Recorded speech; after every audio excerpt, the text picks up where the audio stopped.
हनुमान जी महाराज की जय,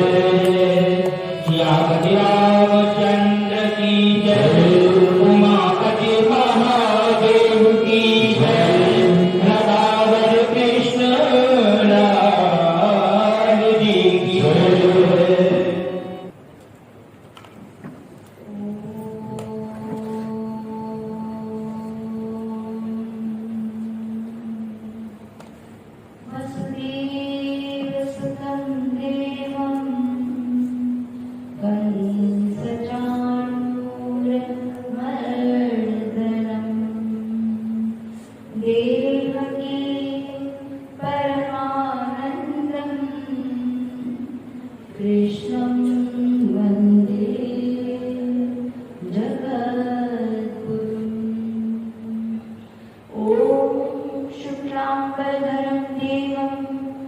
शशिवर्णं चतुर्भुजं प्रसन्नवदनं ध्यायेत् सर्वविघ्नोपशान्तये। ॐ नारायणं नमस्कृत्य नरं चैव नरोत्तमं देवीं सरस्वतीं व्यासं ततो जयमुदीरये। ॐ अतुलितबलधामं हेमशैलामदेहं धनुजवनं कृशानं ज्ञानिनामग्रगण्यं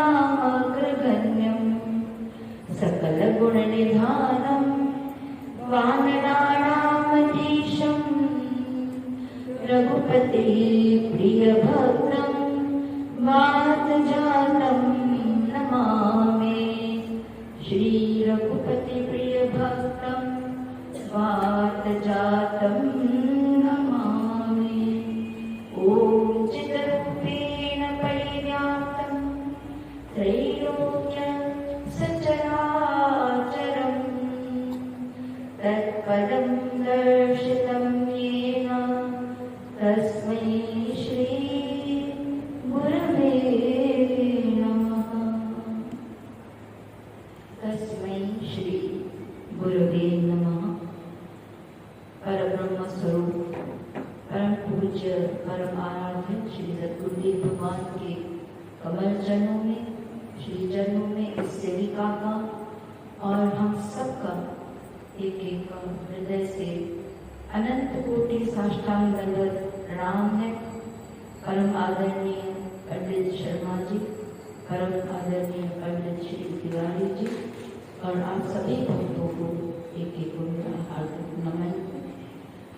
आज हनुमान चालीसा की इस महायज्ञ की जो चौपाई है, जो आहुति है, इस यज्ञ में 40 दिन की दुनिया इस बार हमने एक दिन बढ़ा लिया, क्योंकि हिसाब से मंगलवार पड़ रहा था।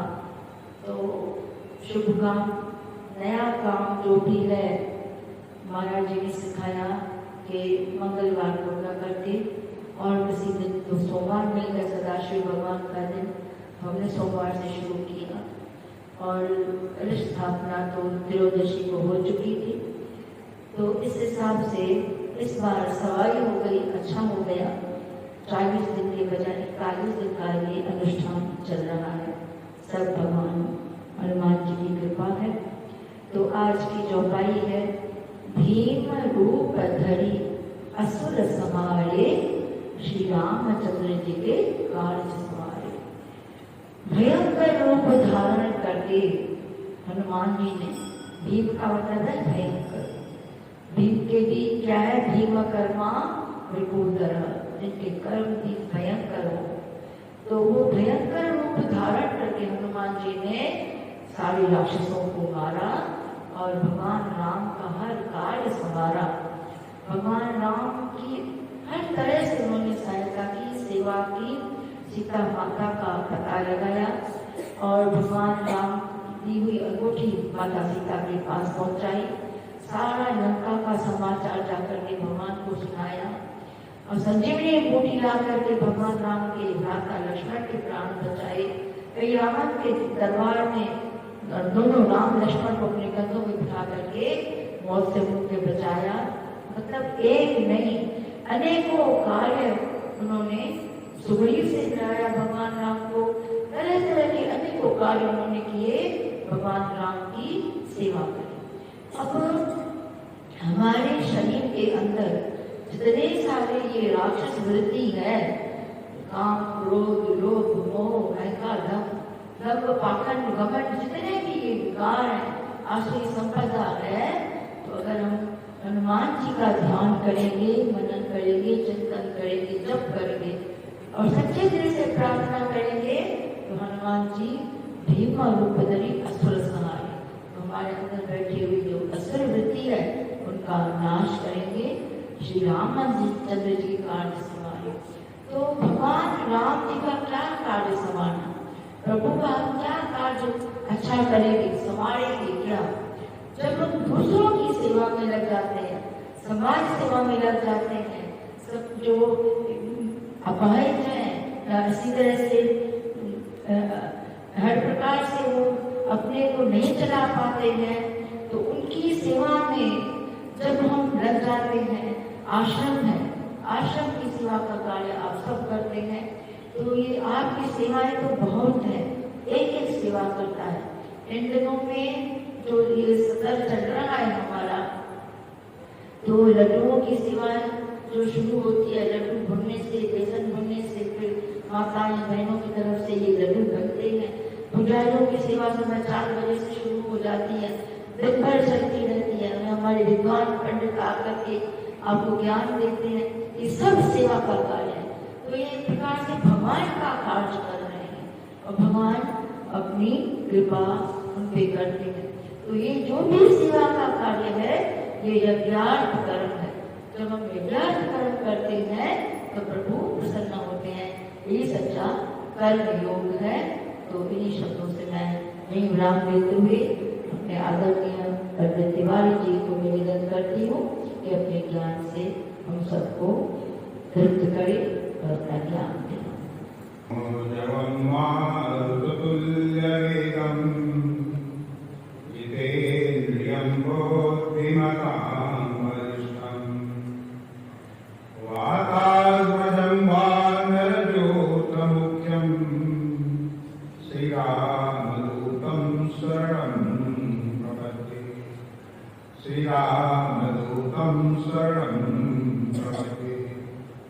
पवन सुत हनुमान की जय। आज की चौपाई है, भगवान ने बोल दिया, आप सबको थोड़ा सा दोहरा देना। भीम रूप धरि असुर संहारे, रामचंद्र जी के कार्य संवारे। भीम रूप धरि असुर संहारे, रामचंद्र जी के कार्य संवारे। भीम रूप धरि असुर संहारे, रामचंद्र कली के आज संवारे। हनुमान जी ने जब असुरों का संहार करना था तो बहुत भयानक रूप बनाया था। कल प्रसंग बताएगा कनक पूजाकार से रहे। आप आज 9 दिन बैठे हैं यज्ञ में। शुरू की जो 3 चौपाइयां थी उसमें हनुमान जी का परिचय हुआ। हनुमान जी एक हो, उसके आगे की 3 चौपाइयां हनुमान जी के स्वरूप को बताती, उनका स्वरूप कैसा। आगे की 3 चौपाइयां हनुमान जी का स्वभाव कैसा। अब आज से क्या दिखाया जा रहा है, हनुमान जी का काम क्या होगा। अब कामों की गणना होगी। पहला दिन है काम गणना करने का। क्या काम किया, भीम रूप धर असुर संहारे। असुरों का विनाश किया उन्होंने, भयानक रूप धारण करे और रामचंद्र जी के कार्य संवारे। ये काम करना, आज्ञा पालन होना अलग चीज है और काम को संवार कर करना, पूरे तन्मय होकर विधिवत करना अलग चीज है। अब आदेश तो उनको जामुन से मिला था कि लंका जाओ, माता जानकी का पता लगा कर आ जाओ। यही काम था ना। गए थे मां जानकी से मिले, वहीं से लौट आते, लेकिन नहीं, उन्होंने आदेश को बिल्कुल संवार कर दिया। कैसे काम संवारा, उन्होंने कहा मैं आ गया हूं, मां जानकी को देख ही लिया हूं, और इस वीडियो को धोना बिनाई तो जानकी जाएंगे नहीं, थोड़ा यहाँ के रावण की सामरिक शक्ति को देख लूं, यहाँ की योद्धाओं का परिचय को देख लूं, पहले यहाँ की जो कमियां है वो भी पकड़ लूं, थोड़ा यहाँ पर अपनी तवीज दे करके राम के प्रभुत्व को दिखा दूं, कम से कम रावण के सैनिकों का आत्मा को डाउन कर दूं। अब इसके लिए अपना विचार के नहीं किया। नारद के लिए आदेश था सीता का पता लगाना, लेकिन उन्होंने उस आदेश को संवार कर दिया। हमारे जो आदेश मिले उसको भली भांति अच्छे ढंग से पूर्ण दिमाग लगा करके, पूर्ण तन्मय होकर के, पूरी सामर्थ्य से काम करना, इसको बोलते संवार कर करना। हनुमान जी बहुत बड़े तपस्वी थे, ब्रह्मचर्य था उनके अंदर, संतोष था, क्षमाशीलता थी, तमाम गुण थे। हमें अपने बच्चों को हनुमान जी का रोल मॉडल बताना चाहिए, उन्हीं के गुणों को बार बार स्मरण दिलाना चाहिए। इतना निकट गीता आश्रम है, आप लोग अपने बच्चों को जरूर लाना चाहिए। संस्कार सीखने का स्थान है। हनुमान जी में कई गुण थे, उन गुणों को अपने अंदर हमें अपने आप ढालने का प्रयास करना चाहिए, अपने बच्चों को संस्कार डालना चाहिए, क्योंकि आज की जो दशा है इसमें हनुमान जैसा पुत्र ही आज की दशा को सुधार सकता है। अभी देखिए 3-4 दिन पहले आप न्यूज देखते होंगे, इजराइल में 5000 लोग हमला कर दिए, महिलाओं के साथ क्या बर्बरता, बच्चों के साथ क्या बर्बरता, माने उनको पशु भी नहीं कर सकते, जानवर भी लज्जित हो जाएंगे, शर्मसार हो जाएंगे, नरपिशाच थे। अगर अपने देश में ऐसा हो जाए तो क्या होगा। यहाँ हनुमान से लेकर पुत्र थे, आप सब, हम सब हनुमान जी के औलाद हैं। हम वीर, हमारे ऋषि धीर थे, हमारे ऋषि विद्वान थे, हमारे आत्मा को जगाने वाले थे, हमारे महापुरुष आत्मा को जगाने वाले थे।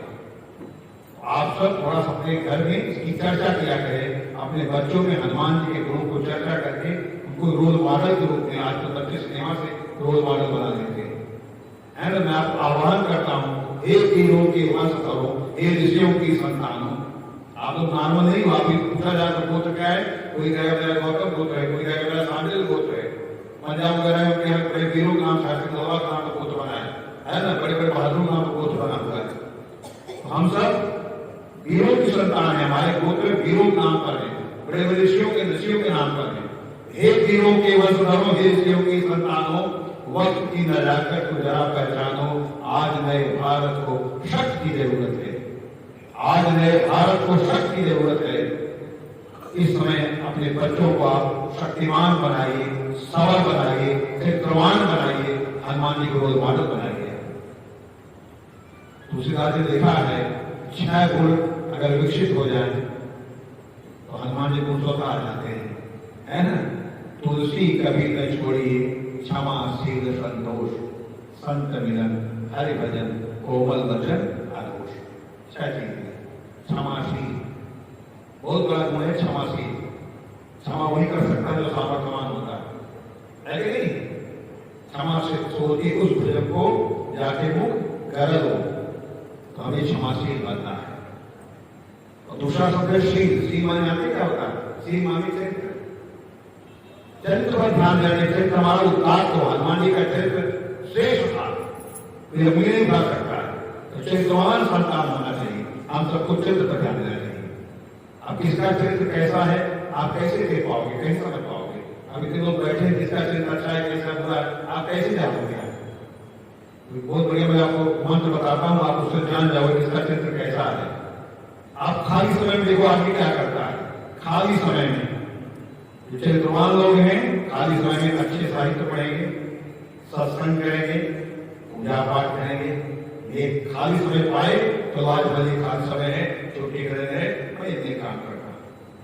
और जो चरित्रहीन लोग होते हैं ना, वो खाली समय पाते हैं तो पूरे साहित्य पढ़ेंगे, उनकी सोएंगे या कोई व्यसन पालेंगे, कोई बुराई में लिप्त हो जाएंगे।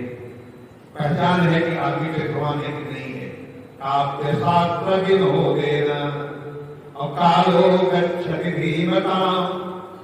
देखिएगा, अच्छे लोग हैं अपना समय खा जाते हैं, शास्त्र हो गए, अच्छे साहित्य का अध्ययन करते हैं। व्यसने च मूर्खाणाम और निद्रया कमहे नवा। जो मूर्ख होते हैं, अज्ञानी होते हैं, या तो सोकर समय बिताएंगे। अब ये कितनी कम संख्या है, इतना बड़ा घंटा है, टीवी देख रहा होगा, घर में सोया होगा, लेटा होगा, है ना? तो इतना तो समय बिता रहे होंगे। आप लोग बड़े पराक्रमी हो, आप लोग बड़े हिम्मती हो, जो हिम्मत करके समय निकाल कर गीता आश्रम में आए होगा। कहते हैं क्षमाशील, शील का पता चलता है आदमी के खाली समय को। देख लो, घर में आपका बच्चा खाली समय पाता है तो क्या करता है? सिनेमा देखता है, कार्टून देखता है। आप जान लो कैसे आगे बढ़ेगा, तो उसको सही समय का उपयोग करना सिखाइएगा। संतोष, मैं बार बार देता हूँ, जीवन में संतोष आना चाहिए, क्योंकि संतोष के बिना आनंद नहीं है। संतोषम परम सुखम, संतोष के गुण है। जो भगवान ने दिया है उसे पर संतुष्ट रहे। हनुमान जी की यही प्रेरणा है। जो है हनुमान जी देखो, पहनावा, खाना पीना कितना सामान्य है, लंगोट पहनते हैं, ज्यादा आवश्यकता चमचुन करने की नहीं। संतोष जरूरी है। संत विरत, जितने भी महापुरुष जगे जीवन में, उनको कोई न कोई संत की प्रेरणा मिली। वो संत जो है चलते फिरते तीर्थ हैं। आप लोग भाग्यशाली हो, आपका निवास क्षेत्र में है। मैं तो द्वारिका मोड़ से आता हूँ, कल्पना करिए कितना दूर है, शाम के जाम में कैसे आता हूँ। गुरुमा जैसे तरीके से है ना, हमारे देखिए शर्मा जी हिमाचल में क्या जा गए एकदम, यहाँ आप 82 साल की अवस्था में, आदमी से रिटायर्ड 82 साल की अवस्था यहाँ पर आगे। जहाँ संतों का मिलन हो, प्रेरणा देती है, प्रेरणा मिलेगी, संतों से प्रेरणा मिलती है। विवेकानंद को जगाया किसने? संत परमहंस रामकृष्ण मिल गए उनको। महात्मा गांधी को प्रेरणा राजस्थान से मिल गई। शिवाजी बन गए समर्थ गुरु रामदास के पीछे, है ना? सिकंदर महान बना अरस्तू के पीछे था। तो कोई संत का जब हाथ लगता है ना, प्रेरणा मिलती है ना, आशीर्वाद मिलता है ना, आगे बढ़ता है। तो संत का हनुमान जी संत है। रामायण में दो ही संत है, हनुमान जी, विभीषण, जो सर्वस्व छोड़ करके भगवत सेवा में लगा रहे, केवल वही संत है। अब गुरुमा क्या है? सब कुछ त्याग कर आश्रम में नहीं देखिए आप सबकी सेवा में, क्या स्वार्थ है? कोई है स्वार्थ? पूरा जीवन लगा दिया, हिम्मत है पूरा जीवन लगाने, कोई 10 दिन 5 दिन नहीं लगाते। किसी कहा जाए अपना 10 दिन समय दे दो, आप उसमें सबका समस्याएं बताएंगे, नहीं बड़ी 10 दिन नहीं हो पाएगा, इस दिन नहीं हो पाएगा, उस दिन नहीं हो पाएगा, है ना? कोई बढ़ने वाली जीवन लगा दिया। संत मिलन, हरि भजन, भगवान का कहते राम से बड़ा राम का नाम, भगवान ने तो कहा है राम से बड़ा राम का नाम। राम ने कोई सबरी को तारा, जामी को तारा, कुछ गिनती आप कर सकते हो, लेकिन राम के नाम ने लाखों को तारा। कई लोग हैं राम का नाम लेकर के संसार से तर गए। राम नाम ने कितनों को तारे, गिनती नहीं हो सकती है। भजन में गाते हैं ना, राम ने पश्चिमी 400 लोगों को तारा होगा, लेकिन उनके नाम में अधिकांश लोगों को तार दिया। तो भजन जरूर करना चाहिए, राम का भजन। एक राम से बड़ी शक्ति है उनके नाम को बोलने में। तो राम नाम का भजन, तो संत मिलन हरि भजन, है ना? और उसके बाद क्या है? अदोष, अदोष बहुत ध्यान सुनना, दोष तीन तरह होता है। हमारा एक शरीर है, हमारा एक मन है, हमारी बुद्धि है। शरीर का दोष क्या है? कदाचरण।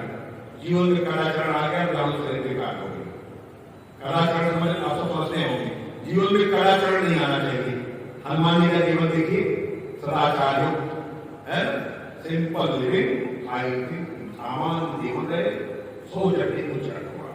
जीवन में कदाचरण न हो, किसी की बुराई मत देखो, किसी से ईर्ष्या मत करो, किसी देख ललचाओ नहीं, किसी धन को देख ललचाओ नहीं, किसी की पत्नी को बुरी निगाह मत देखो, है ना। इस टाइप बातें जीवन में नहीं आनी चाहिए। जीवन में कदाचरण ना हो। और मन को बचाओ। मन कैसे बचेगा? मन में कपट ना हो। तो मन की दशा पानी की होती है। पानी है, अभी एक जगह रोक दो पानी को, उधर में पानी इकट्ठा हो, कीड़े अपने आप पर पैदा हो जाते होते नहीं होते। और बहता पानी भरने का उसमें कीड़े नहीं पैदा होते। आप मन को हमेशा संसार में ही लगाओगे, हाउ टू स्पेंड, कहाँ से कमाऊं, कहाँ खर्च करूं, दिन रात यही सोचोगे, हाय पैसा, तो मन में कीड़े पैदा होंगे। कौन से कीड़े पैदा होंगे? कपट के कीड़े, कामना के कीड़े, लालच के कीड़े। तो मन में कपट आ जाता है। अगर जीवन में कदाचरण आ गया तो जीवन बर्बाद।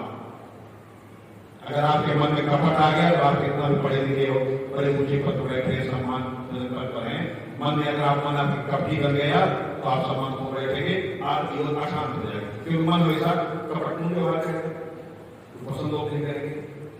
और बुद्धि में छल ना हो। अगर बुद्धि छलिया बन गई, बुद्धि में छल हो गया तो आपका दिमाग पूरा पाटे में जाएगा। कैसे इसको टेढ़ा करूं, कैसे तो बिगाड़ू, कैसे करूं, 24 घंटा फिर गुजरोगे छल छलिया बनो। तो शरीर को कदाचरण से बचाओ, मन को कपट से बचाओ, बुद्धि को छल से बचाओ। तो कैसे होगा ये? उसका एक फार्मूला है, भगवान की भक्ति। लोग कहते भक्ति पढ़ने क्यों करें? हमें भगवान ने सब कुछ दिया है, हमें कुछ नहीं चाहिए, न पैसा चाहिए, न औलाद चाहिए, न घर चाहिए, सब हमारे पास, हम भक्ति क्यों करें? अरे भैया, भक्ति इसलिए किया जाता है कि अगर भक्ति नहीं करोगे तो जीवन में कदाचरण आ जाएगा, मन में कपट पैदा हो जाएंगे, बुद्धि में छल पैदा हो जाएगा, अहंकार से पूरा हाथ बन जाएगा। अहंकार न पैदा हो, कपट ना पैदा हो, मन में छल बुद्धि में न पैदा हो, जीवन में कदाचरण ना आवे। कोई गवाह है? आपने कोई सुना है कि कहीं ऐसा आपको ट्रेनिंग दिया जा रहा हो, कहीं ऐसे फ्रूट पैसे खरीदा जाए, चाहे कोई खरीद ले, शुद्ध मन कोई खरीद ले, शुद्ध बुद्धि कहीं से खरीदी जाए, कहीं संभव नहीं, करोड़ों अरबों नहीं खरीदा जा सकता है। इसका एक मात्र सिद्धांत है, आप भक्ति करोगे तो आपका जीवन कदाचरण से मुक्त रहेगा, मन कपट से मुक्त रहेगा, बुद्धि छल से मुक्त रहेगी। आप हनुमान जी बन जाओगे। हनुमान जी जैसा चरित्रवान बनना है, हमें हनुमान बनना है। हम सब वीरों की संतान है। आज की जो चौपाई है, भीम रूप धर असुर संहारे, इसका मतलब क्या है? बुराइयों का नाश करने के लिए हमें अपने को भीम रूप बनाना है। हमें खाली हनुमान की कहानी सुन करके मनोरंजन करके नहीं जाना है, अपने के अंदर प्रेरणा डालना है, अपने बच्चों को सिखाना है, उनको भी आत्मा दीपो भव। कोई आपको जगाने नहीं आएगा, जलाने नहीं आएगा, दिया बनाने आपको जलना है, आपको फकना है। बिल्कुल संसार बड़ी बुरी अवस्था में जा रहा है। इस बुराइयों से निजात तभी मिलेगी जब हम सब में हनुमान जी का गुण विकसित होगा और विकसित होगा भक्ति से। इसलिए बच्चों को थोड़ा भक्ति तरफ करिए। आप सब माता पिता होंगे, सब भक्ति तरफ लगे, भक्ति से आपको आत्मबल मिलेगा। आत्मदीपो भव हमारे उपनिषद कहते हैं। अश्विनी शब्दों के साथ में अपनी बात समाप्त करता हूँ। बोलो बजरंगबली की जय।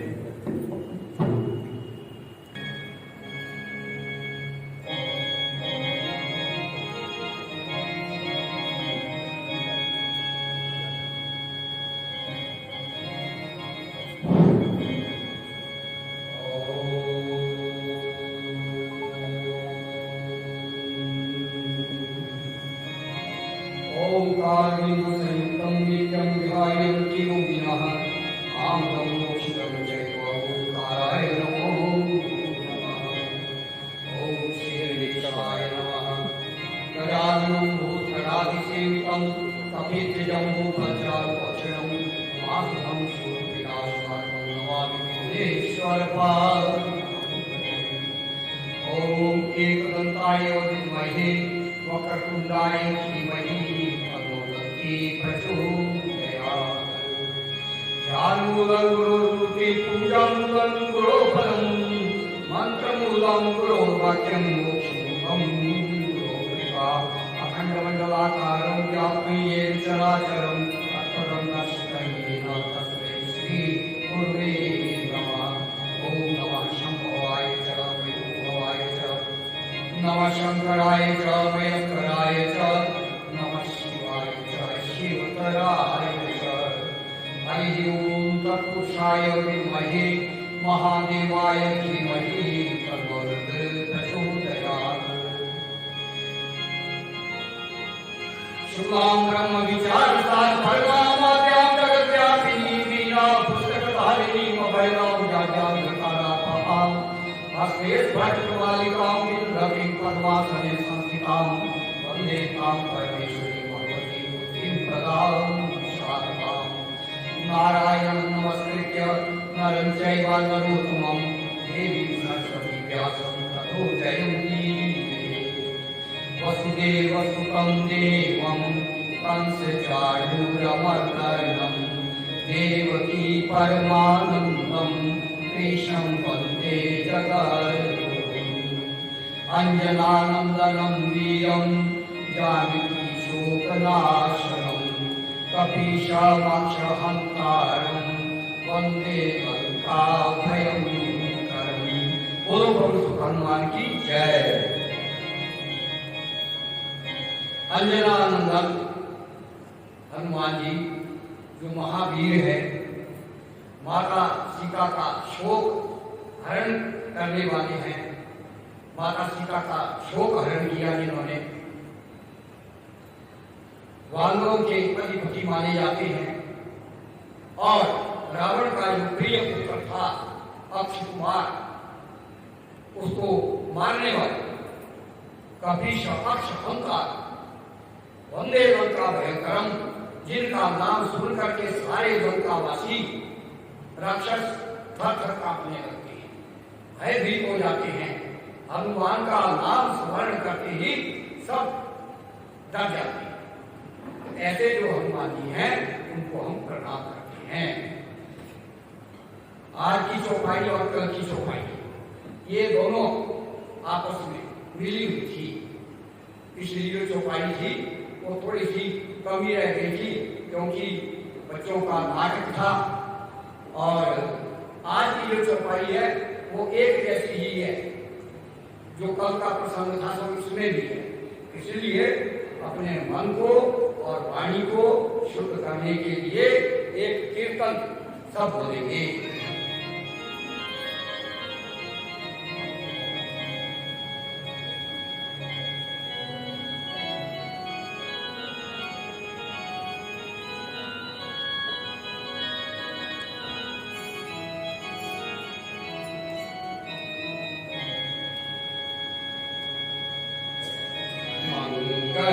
मंगलमूर्ति मारुतनंदन सकल अमंगल मूल निकंदन मारुति। मंगलमूर्त मारुतनंदन सकल अमंगल मूल निकंदन मंगलमूर्त।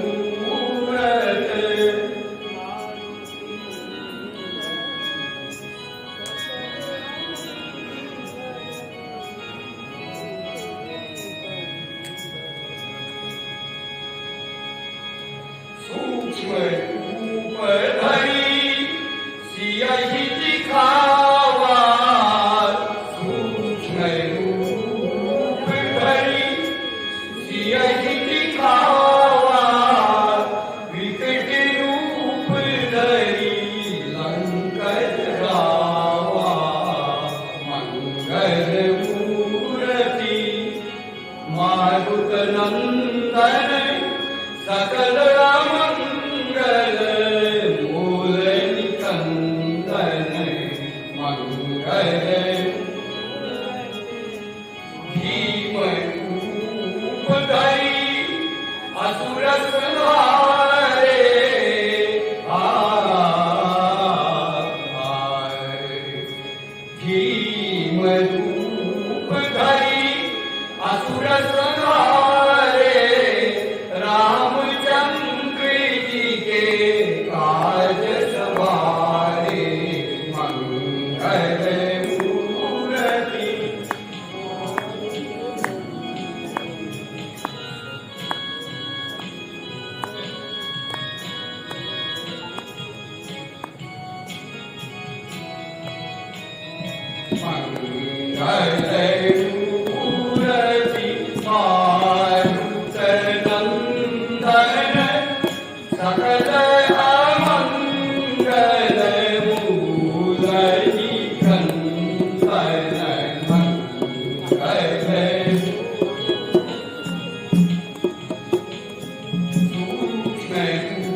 उपाय है हनुमान जी का।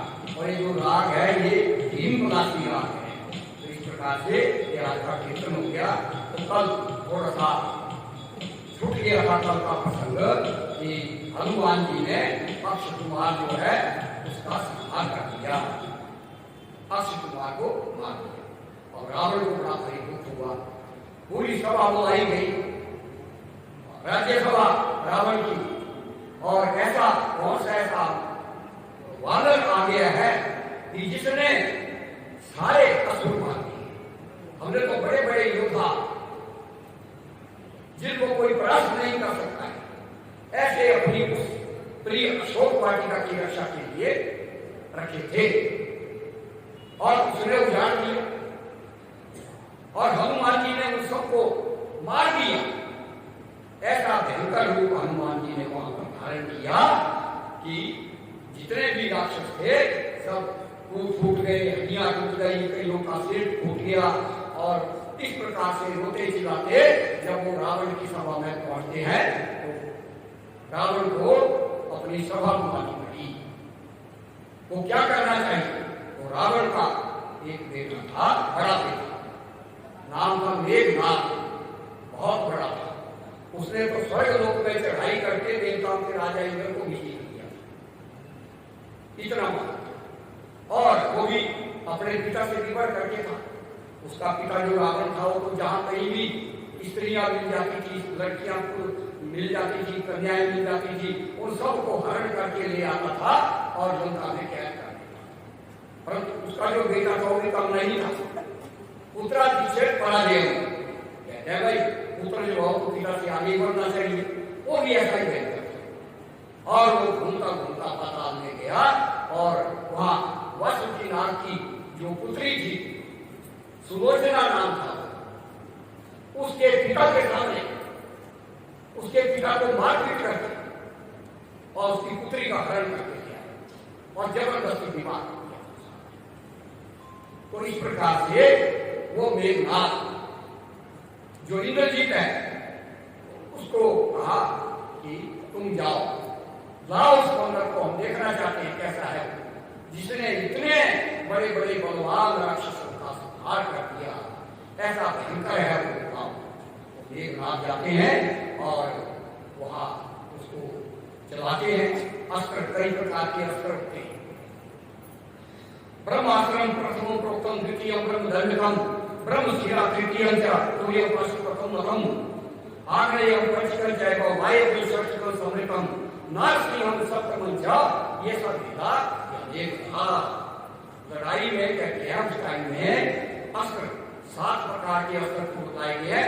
उन अस्त्रों से आगे सबसे बड़ा है ब्रह्मास्त्र प्रथम, और दूसरा है ब्रह्मदंड, ये दूसरा है, और तीसरा है ब्रह्मशिरा, ये तीसरा है, और चौथा है पाशुपत अस्त्र, पांचवा है अग्नि मिसाइल, ये जो आयतन मिसाइलें बनी हुई है, और छठा है वायु मिसाइल, और सातवां है नरसिंह मिसाइल। तो इस प्रकार से उसने ऐसा किया। और ब्रह्मास्त्र तो ऐसा होता है कि उसके आगे सबको नमस्कार करना पड़ती है। उसने हनुमान जी को पकड़ने के लिए ब्रह्मास्त्र का प्रयोग किया। अब वो ब्रह्मास्त्र है तो हनुमान जी उसका अनादर तो नहीं करेंगे। उन्होंने सिर झुका दिया, नमस्कार किया और ब्रह्मास्त्र के द्वारा रावण की सभा में चले गए। वो तो गए इसलिए क्योंकि उन्होंने पहले तो रावण देखा कि तो रावण है कैसा, क्या सकल स्वरूप है उसकी, और उसके मंत्री कैसे हैं, और उसकी सेनापति कैसे हैं, ये सब बातों को जानना था। इसलिए सभा के बीच में लाया गया। और वहां पर रावण को बहुत ऊंचे सिंहासन में बैठाया राज्यसभा में, और हनुमान जी नीचे बैठे। रावण पूछ रहा है ऊपर से, तुम कौन हो, कहां से आए हो, किसने भेजा तुमको? अब हनुमान जी देखते हैं कि इतने दूर ऊपर को कैसे से करेगा, वो तो बहुत ऊंचाई में है। तो हनुमान जी ने, पता है हनुमान जी की अपनी जो पूंछ है उसको बढ़ाना शुरू किया। सारे सभासद देख रहे हैं ये क्या हो रहा है, और वो पूंछ इतनी बढ़ती जा रही है, बढ़ती जा रही है, बढ़ती जा रही है, और इतने ऊंचे हो गए कि रावण नीचे हो गया और हनुमान जी ऊपर हो गए। सबको अचंभा हुआ कि ये तो महान आश्चर्य है भाई, ये हो क्या गया। तो तब बोला कि बोल अब क्या बोलता है, कि तू कहाँ से आया है, किसने भेजा है। बोला कि मैं रामदूत हूँ, मैं आपको समझाने आया हूँ। सीता माता का तुमने हरण किया, तुम एक ब्राह्मण कुल में उत्पन्न हुए हो और ऐसा बुरा पाप तुमको नहीं करना चाहिए। तुम अपने कुल को कलंकित कर रहे हो और मैं इसलिए कहता हूं कि तुम माता सीता को बैठा दो और भगवान राम तुम्हारे पर कुछ नहीं करेंगे, रावण को बड़ा करो। तो उस टाइम में उन्होंने बोला कि अरे एक वानर वो रावण जैसे विद्वान को उपदेश दे रहा है तो क्या होता है।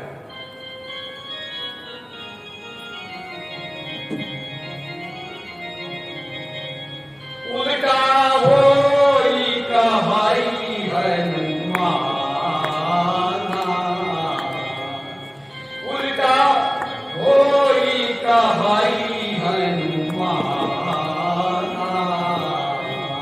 मति भ्रम तोर प्रगति में जाना। तो हनुमान जी कहते हैं कि अरे मैं तो तुमको अच्छी बात कह रहा हूं, परंतु लगता है कि तुम्हारी जो बुद्धि है ये मारी गई है, तुम्हारी बुद्धि के अंदर भ्रम हो गया है, इसलिए तुम जो क्रोध कर रहे हो। मैं तो तुमको अच्छी बात बता रहा हूं। अब रावण को बहुत क्रोध आ गया। सुनत निशाचर मारने आए, सजीवन सहित विभीषण आए। राक्षसों को इशारा हुआ, राक्षस जो है हनुमान को मारने के लिए तैयार थे। इतने में ही वहां पर विभीषण जी अपने मंत्रिमंडल को लेकर के पहुंच जाते हैं और क्या कहते हैं, अन्वय विनय करिय बंधुता, नीति दुर्योधन पारिय दूता। अरे महाराज आप क्या कर रहे हो, आप राजा है त्रिलोकी के और ये तो दूत है, तो दूत को नहीं मारना चाहिए, ये तो नीति के विरुद्ध है, राजनीति में गलत है ये बात। राजदूत को किसी का दूत होता है, तो इसलिए आप नीति के विरुद्ध काम मत करो, नहीं तो हमारा अपमान हो जाएगा कि त्रिलोकी का राजा वो भी नीति का बात पालन नहीं करता है, फिर छोड़ के आपको क्या करना चाहिए। तो भाई ठीक है, ये जो कपी है इसको अपने पूंछ का बड़ा घमंड है, ठीक है।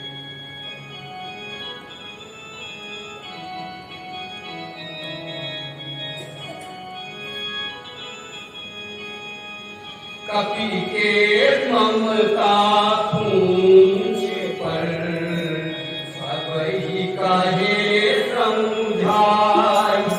कपि की ममता पूंछ पर, सबहि कहे समझाई। तेल भोरी फट बांधी पुनी, भाव करे फूल गाय। तेल भोरी फट बांधी पुनी, भाव करे फूल गाय।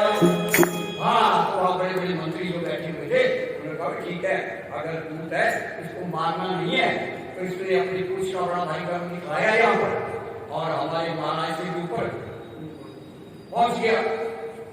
तो इस कारण से इसकी ममता जो है, पूंछ जो है इसके ऊपर ममता है, तो ऐसा करो भाई इसकी पूंछ को जला दिया। मारा भी, उसको मारा भी नहीं और काम भी बन गया। जब ये अपने स्वामी के पास जाएगा देखेगा, पता लगेगा कि हम लोग कैसे हैं, हमारे में कितना बल है, कितनी ताकत है। और इस प्रकार से वहां उन्होंने निश्चित कर लिया कि क्या करना चाहिए। तब तेल गोरी प्रतिमान, ठीक है लाओ थोड़ा सा कहीं से कपड़ा ले आओ और रुई ले आओ और तेल ले आओ, समझ लगे लाने। कपि के ममता पूंछ पर, सबहि कहे समझाई। तेल भोरी पट बांधी धुनी पावक दे फूल गाय। ये क्या होता है? रहा नगर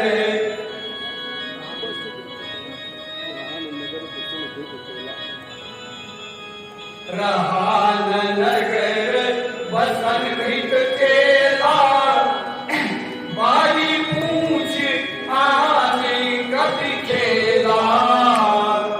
रहा नगर बसन कृत केला बारी पूछ आने कभी खेला। कभी के ममता पूछ पर अब ही कहे समझाय। तेर भोरी पट बांधी धुनी पावक दे फूल गाय। समझ में आके तो ऐसी बात है भाई, हनुमान की इसकी पूंछ में आग लगा दी जाएगी तो फिर ऐसा करो कि सब जगह आदेश करो और मैदान में सब लोग आ जाओ, जितने लंकावासी है, बाल बच्चे बूढ़े स्त्रियां जितनी भी हैं सब आ जाओ, बड़ा भाई तमाशा हो रहा है क्योंकि इसकी पूंछ में आग लगाई जाएगी। और जितना वो तेल और कपड़ा रुई ला रहे हैं, हनुमान जी थोड़ा सा अपनी पूंछ को और बढ़ा देते हैं। अरे इनको बड़ा भारी होगा, और लाओ। तो यहाँ तक कह दिया कि पूरे एरिए में ना कपड़े रहे, ना रुई रही, ना तेल और घी। वो पूंछ बढ़ती गई और वो हनुमान जी पूंछ को बढ़ाते ही गए। अब इतना बड़ा तमाशा हो रहा है तो ऐसी छोटी मोटी जगह में नहीं, इसलिए बड़े ग्राउंड के ऊपर जो है उनको बोला गया और सारी जनता जो है राक्षसियां सब जो है इकट्ठी होकर बड़ा तमाशा होने वाला है। फिर क्या होगा? पावक जयति देखी हनुमंता भय परम लघु रूप तुरंता। जब आग लगे तो फिर क्या हुआ? हनुमान जी ने क्या किया कि छोटा रूप बनाया। पावक जयति देखी हनुमंता भय परम लघु रूप तुरंता। कपि के ममता पूछ पर अब ही कहे समझाय। तेल भोरी पट बांधी धुनी पावक दे। आग लगा दी, फिर क्या होता है? निमुखी चढ़े कपि कनक अटारी भय सभीत निशाचर नारी। तो भाई छोटा मोटा तमाशा होगा, परंतु वहां पर सबकी बुद्धि जो है हरण हो गई, राक्षस हो गई। अरे इतनी बड़ी आग लग जाएगी तो कैसे संभालेंगे? परंतु सबको मारे ही जाता रही बहुवासी, पैरों को फोड़ करके कूद करके जो है खुशियां मना रहे हैं। कितना बड़ा तमाशा हो जाएगा, आग लगेगी हनुमान की पूंछ में। और इतना उनको पता ही नहीं कि जितनी हुई और कितना कपड़ा बांध दिया गया, अगर इसमें आग लगे तो क्या? इस तरह को किसी का ध्यान ही नहीं। और हनुमान जी ने छोटा रूप बना दिया और जब छलांग लगाई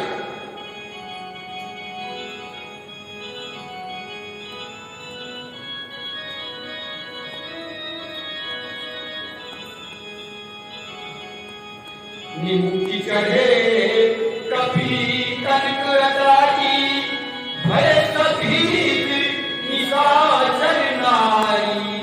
कपि के ममता पूछ पर सब ही कहे समझाय। तेल भोरी पट बांधी धुनी पावक। जब छलांग लगाने को मुद्दे के ऊपर तो क्या हुआ कि फिर अपनी पूंछ को चारों तरफ घुमाने लगे।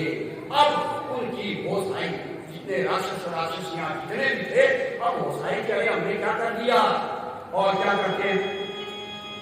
पापिया कर्त पुकारा यही अवसर को हम ही उबारा। हम जो कहा यह वानर होई वानर रूप भरे सुर कोई।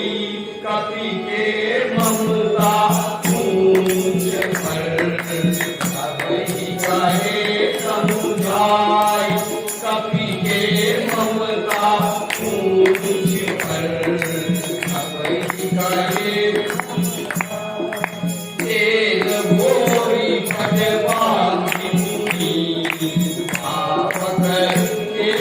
बरसाए। तो इस प्रकार से चारों तरफ प्रचंड अग्नि हो गई और हाहाकार मच गया। हाथी प्रांत पुकारा, अरे इस टाइम में कौन हमारी रक्षा करेगा, तो पूरी लंका में आग लग गई। तो उस टाइम में हम जो कहते थे कि भाई ये वानर है, अरे वानर नहीं है, ये कोई देवता है, देवताओं की तरफ से भेजा गया है हमारा नाश करने के लिए। तो इस प्रकार से हनुमान जी ने कुल की पलटी लंका सब जारी, कूदी पड़ा अपनी सिंधु मचारी। कुल की पलटी लंका सब जारी, कूदी पड़ा अपनी सिंधु मचारी। कपि के ममता ऊंच कर, कपि करे समुझाई। एक भोरी खट बांधी मुनि, पावक दे उलगाए। तो इस प्रकार से उल्ट पलट करके सारी लंका को जला दिया।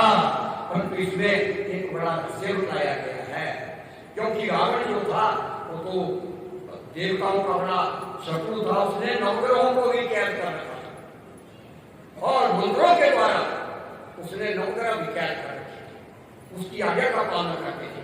वायु उसके घर में हवा झाड़ू लगाता था। तो जब ऐसे बड़े बड़े देवता जो है काम करते हैं और वहां पर नवग्रह कैद कर रखे और शनि महाराज कैद किए हुए, हनुमान जी को इस बात का पता था कि जो शनि है इसकी आंखों में बड़ा भयंकर मृत्यु बसती है। उसको श्राप दिया गया है पिपलाद मुनि, जो पीपल की खोड़ में रह करके तपस्या जिसने की और बचपन में बिछड़ गया माता पिता से, भाई बंधुओं से बिछड़ गया, जंगल में खाने पीने को कुछ नहीं मिला और अकाल पड़ गया, 60 सती आ गई थी। तो इस प्रकार से उस टाइम में वो बच्चा जो है पिपलाद, तो उस टाइम में सारे लोग उस देश को छोड़ करके जा रहे हैं। लोगों ने पेड़ों की जड़ें जो है वो भी खा ली, परंतु भोजन नहीं मिल रहा है। अपने अपने जीवन को कैसे बचाया जाए, सब जा रहे हैं अपने अपने परिवार को लेकर के, परंतु गिरते पड़ते जा रहे हैं। एक बच्चा ब्राह्मण का वो भी जा रहा है और जाते जाते वो भूल गया रास्ते। जो यात्री थे वो तो आगे बढ़ गए और वो कहीं झाड़ियों की तरफ चला गया, आगे रास्ता मिला नहीं और झाड़ियों में पटकता कहाँ चले गए सब लोग। वो रोने लगा, चिल्लाने लगा, माता पिता से बिछड़ गया, भाई बंधुओं से बिछड़ गया, अकेला हो गया। अब रोने के सिवा और कोई काम नहीं है।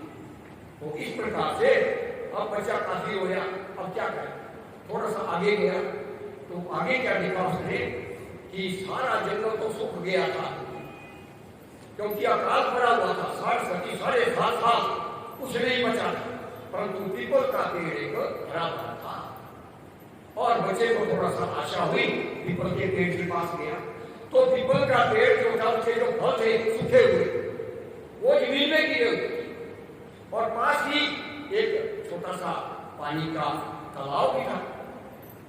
बच्चे को जीवन उसने जो भूख लगी थी वो पीपल के फल जो है सूखे वो खाए और कलैया का पानी पिया और थोड़ी सी को चेतना आ गई। अब रात को कहा रहूं, कोई जीव जंतु ना खा जाए, तो देखा वो जो पीपल का वृक्ष था उससे खोर खाए पड़ा, ये ठीक रात को मैं इसी में और वो चला गया। उस खोर के अंदर वो बैठ गया, घर भी लिया जाने को और खाने के लिए पीपल के फल सूखे हुए और पीने के लिए पानी। तो ऐसे करके वो उसकी तपस्या होने लगी। तो कुछ समय के पश्चात ब्रह्मा जी का आसन हिलने लगा। कहते हैं जब कोई तपस्या करता है तो उस टाइम में देवताओं के राजा इंद्र का या ब्रह्मा का आसन अगर हिल जाए तो पता लगाओ कि क्या हो रहा है, कौन ऐसा तपस्वी है जिसके कारण ब्रह्मा का आसन हिल गया। तो पता लगाया तो नारद को भेजा, नारद मुनि ने पता लगा दिया। नारद मुनि को मीडिया का प्रभारी है ही देवी देवताओं का, उसने पता लगा दिया कि कौन से जंगल में और वहां पर पीपल का वृक्ष है, वहां पर एक बच्चा है और उसने तपस्या की, आ गए उस बच्चे के पास और बच्चे को बोला कि भाई बच्चा क्या बात है। तो बच्चे ने बोल दिया कि ऐसे ऐसे मेरी माता पिता पिछड़ गए। बोला कि तेरा कोई गुरु है? नहीं, माना कोई गुरु नहीं है। तो मैं तुमको गुरु मंत्र देता हूँ। और नारद मुनि ने गुरु मंत्र दे दिया।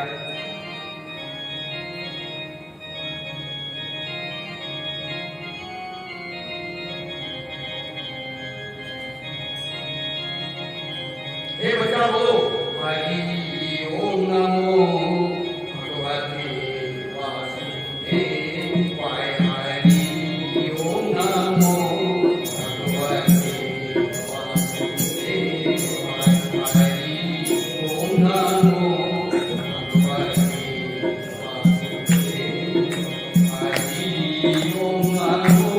भगवते वासुदेवाय। हरि ओम नमो भगवते वासुदेवाय।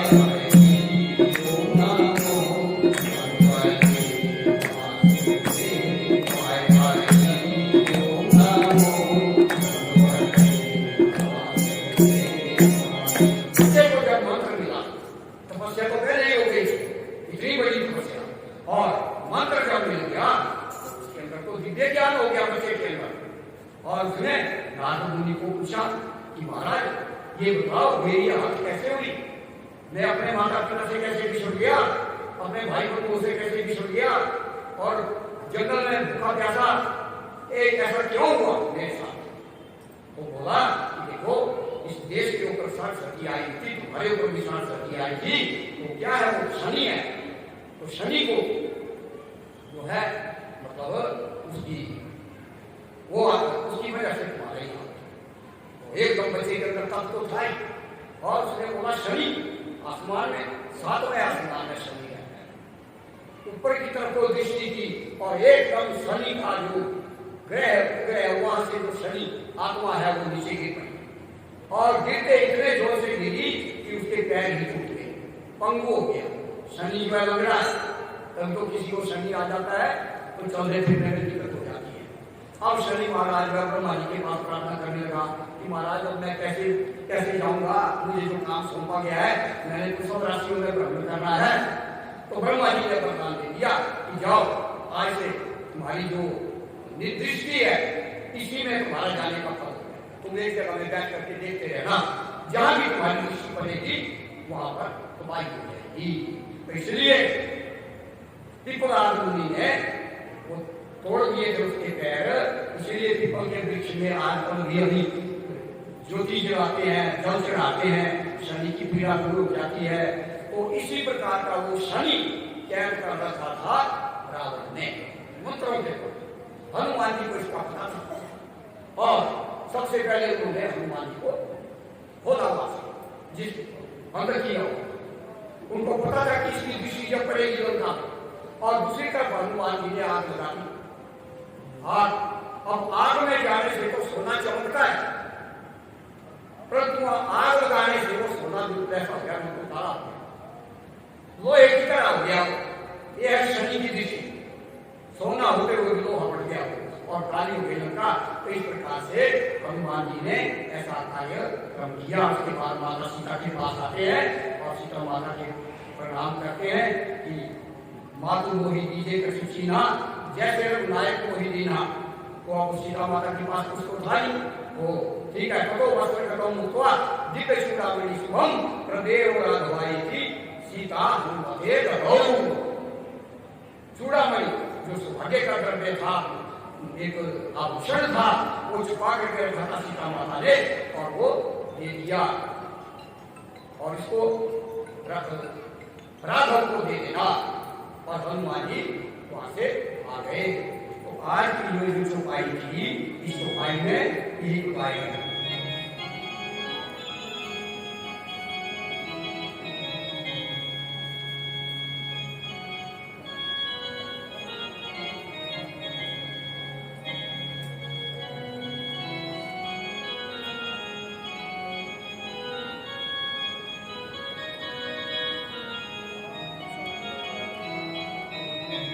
चौपाई को 2 बार बोलेंगे।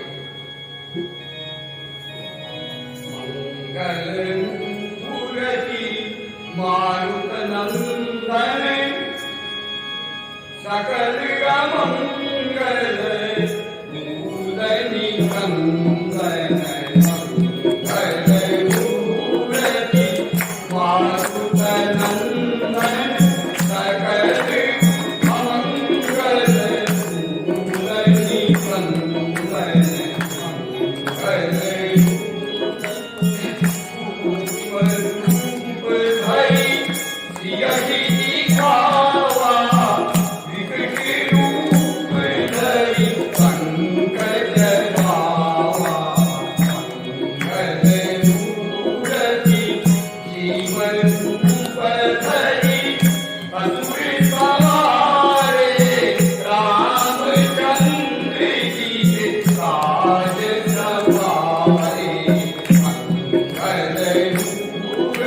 गुरुर्विष्णु गुरुर्देवो महेश्वरः गुरुर्साक्षात् परब्रह्म तस्मै श्री गुरुवे नमः।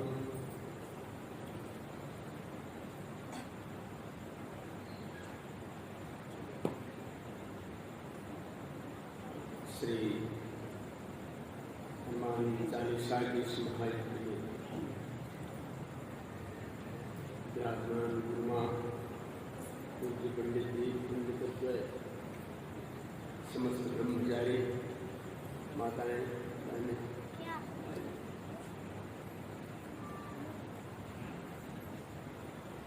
गुरु जी की आवाज बाहर ऐसे लग रही है जैसे कोई बसंत में कोकिल कूक रही। बोल वृंदावन बिहारी लाल की जय। आज की चौपाई भीम रूप धरे असुर संहारे रामचंद्र के काज संवारे। भीम रूप धरे असुर संहारे रामचंद्र के काज संवारे। भीम रूप भयंकर रूप धारण करके असुरों का संहार किया श्री हनुमान और राम जी के काज को संभाले। बड़े कुशल व्याख्या गुरु जी ने किया है, कुछ हम सुने हैं कुछ नहीं सुने। संवारने की बात है, कैसे आज के परिप्रेक्ष्य में काम को संवारा जाए। हनुमान जी ने त्रेता में भगवान राम के कार्य संवारे। काम करना और संवारना इसमें बहुत अंतर है। गीता का एक मंत्र है, तदर्थम कुरु कर्मत्वम मुक्त संग समाज।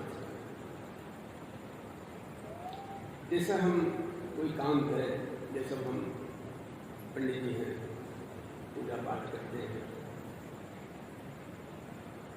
एक आशा तो रहती है कुछ दक्षिणा मिलेगी, परिवार का सब कुछ है, लेकिन ये दूसरे नंबर पर होना चाहिए। हम इसके लिए कर रहे हैं पांडित्य, या इसके लिए प्रवचन कर रहे हैं, या इसके लिए हम दुकान चला रहे हैं, इसके लिए खेती कर रहे हैं। तदर्थम पहला भाव ये हो कि हम परमात्मा के लिए कर रहे हैं। तदर्थ उस परमात्मा, उसके बाद भगवान का ये जीवन है, परिवार है, पालना है, भगवान का भोग लगना है। ठीक है, उसमें से हम अपना कार्य करें। तो जो भी भगवान राम एक बार जब चित्रकूट में जाते हैं तो वाल्मीकि जी से पूछते हैं कि मैं कहाँ रहूं। अभी सब लीलाएं हो रही, लीला भाव न होता, इतनी बड़ी लीला न प्रभु की रामकृष्ण की हुई होती, तो आज संत महात्मा समग्र विश्व में उनका प्रसाद दे रहे हैं। तो जैसे भगवान राम ने 3 संतों से प्रश्न किया है, त्रिवेणी के पावन संगम पर जहाँ कर्म की यमुना, भक्त की गंगा, ज्ञान की सरस्वती बह रही है, ऐसे त्रिवेणी संगम पर भगवान राम भारद्वाज मुनि महाराज से पूछते हैं कि मैं कैसे जाऊं दंडकारण्य में। और जब चित्रकूट में जाते हैं तो वाल्मीकि जी से पूछते हैं कि मैं कहाँ रहूं। तो वाल्मीकि जी थोड़ा सा संत महात्मा भक्तों से मजाक करते हैं, आनंद लेते हैं। तो वाल्मीकि जी तुरंत कहते हैं कि आप कहाँ नहीं है ये बताइए। सब ही न चावत राम गोसाई, मुझे सब ही न चावत राम गोसाई, नाचे नट मर कट की हानि। हृदयेश्वर अर्जुन तिष्ठति, तो नचा रहा है जगत को। तब राम जी संकेत में वाल्मीकि जी से कहते हैं कि अब पर्दे में रहने दीजिए, ये लीला कर रहा हूं। उसके बाद वाल्मीकि जी के अवतार गोस्वामी तुलसीदास जी महाराज लिखते हैं, वाल्मीकि जी का भाव क्या है कि तुम्हें समर्पित तदर्थम, कैसे काम समरेगा, तुम्हें ही समर्पित भोजन करही, तुम्हें ही समर्पित। घर में जो बनता है, हे भगवान आवा, भोजपुरी एक बड़ा गुरुमा जी बड़ा सुंदर मंत्र है भोजपुरी में कि हे भगवान आवा जौन दहला तौन पावा। अब मंत्र तो चलिए पंडितों का विषय है, तो हे भगवान आवा जौन दहला तौन पावा।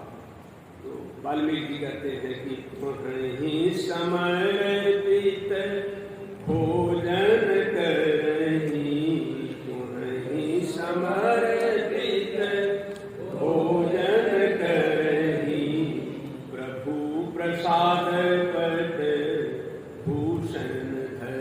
भूषण स्वर्णाभूषणों को धारण करिए, वायु मार्ग से देश विदेश में जाइए। गुरु महाराज संसार के पहले जगत गुरु जी हैं।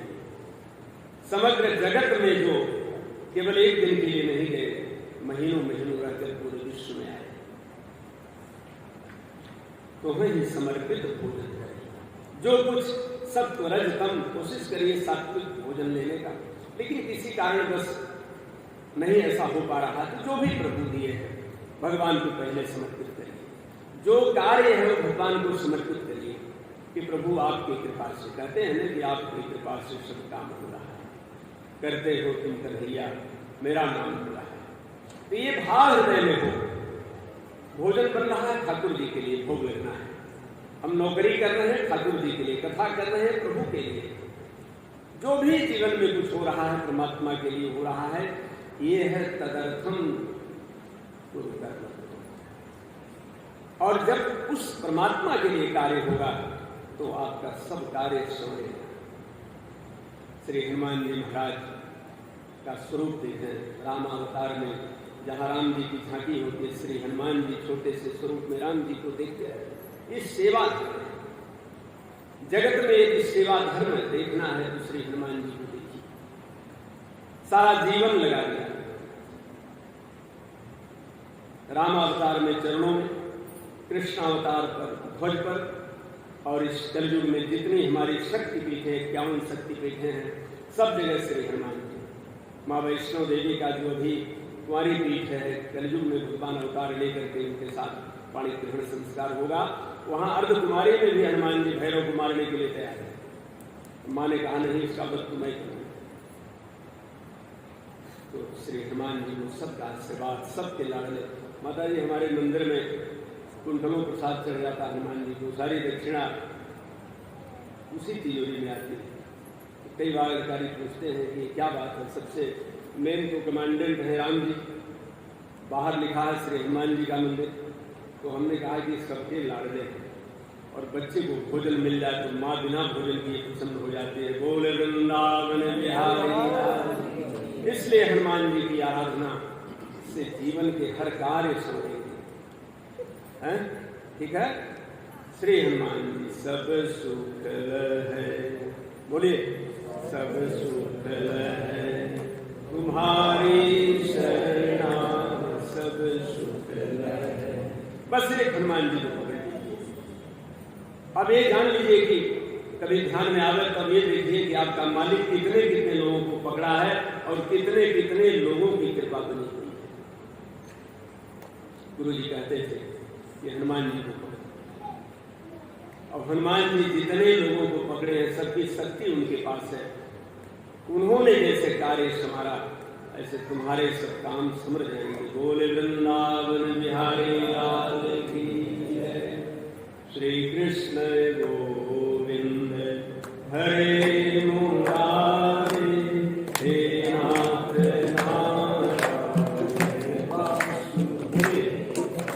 श्री कृष्ण गोविंद हरे मुरारी, हे नाथ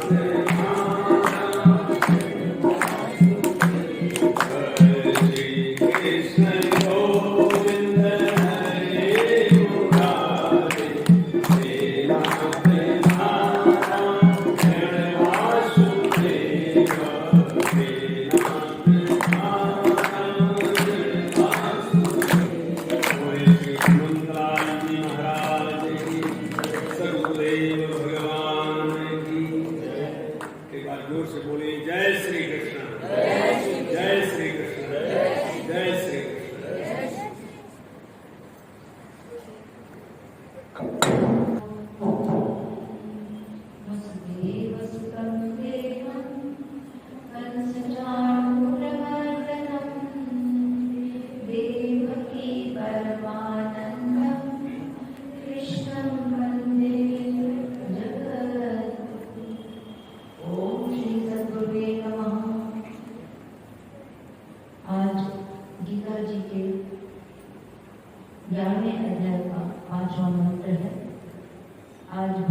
योग्य समझते हैं कि मैं आपका वो तेजस्वी रूप देख पाऊंगा, कृपा करके मुझे अपना वो विश्व रूप का, ऐश्वर्य रूप का दर्शन कराइए।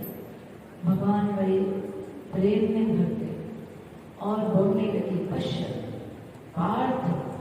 पश्यते पार्थ रूपाणि शतशोथ सहस्रश नाना विधानि दिव्यानि नाना वर्णा। अर्जुन, और तुम देखो थोड़ी भी देर भगवान ने नहीं लगा और अर्जुन की जो मनोकामना थी, अभिलाषा थी, उसको समझ के और उनके ऊपर कृपा वर्षा के भगवान बोले हैं, हे पार्थ। भगवान को अर्जुन का नाम पार्थ बहुत ही सुंदर लगता था और अर्जुन को भगवान का कौन सा नाम पसंद था? कृष्ण।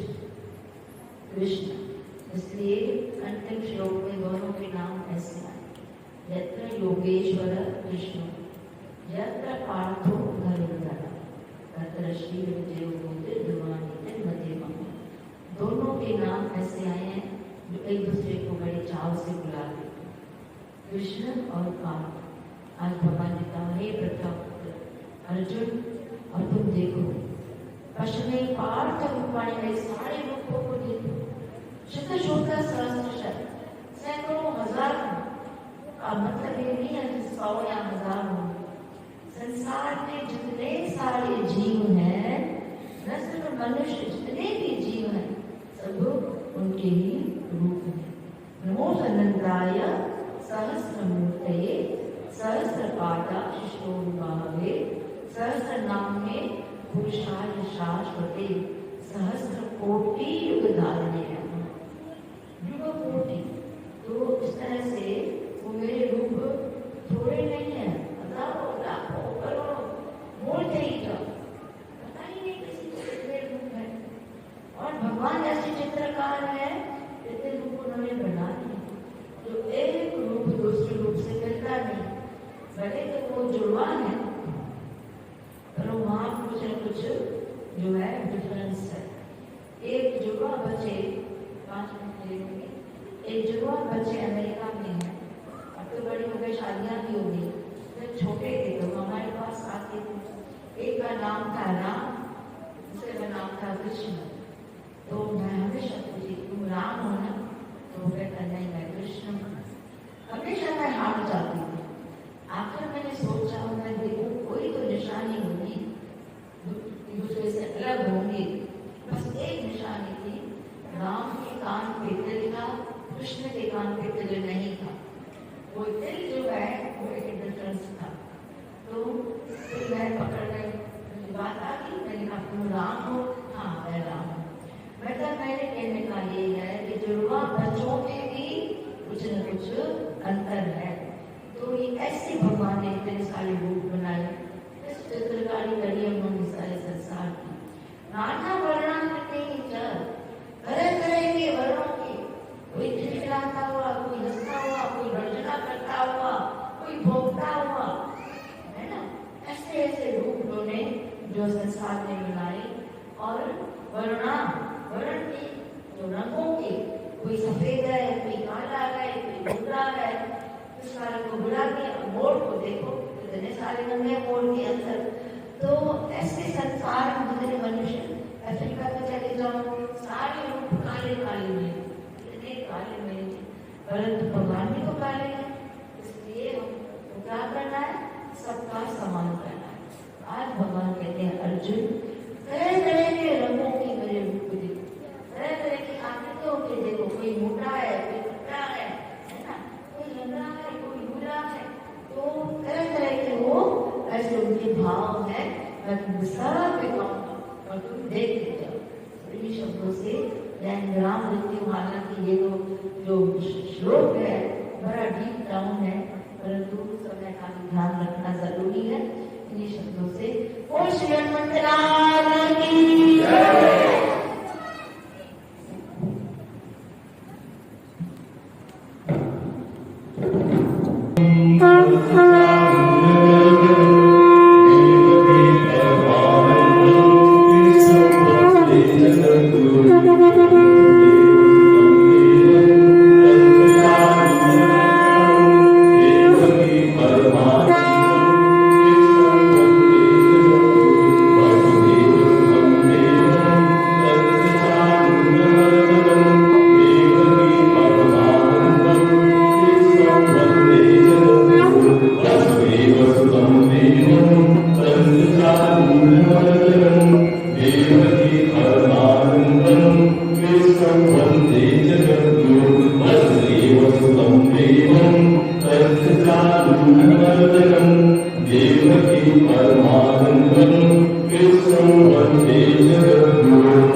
Thank you.